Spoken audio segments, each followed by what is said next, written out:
Can I share my PrizePicks account with someone else? So, if you've been wondering if you can share your PrizePicks account with someone else, the answer to this is pretty simple.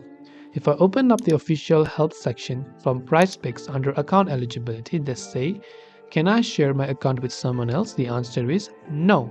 Allowing anyone else, even a family member or significant other, to use your account is a violation of PrizePicks terms of use.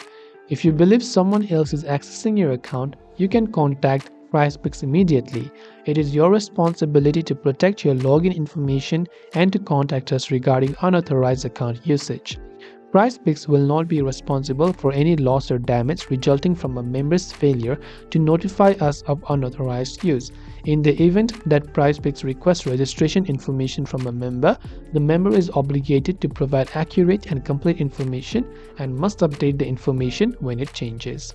So unfortunately, there you got the answer to your question. I hope the video helped you out. If you have got any further questions, feel free to leave them down below. Thanks for watching till the very end and see you soon in the next video.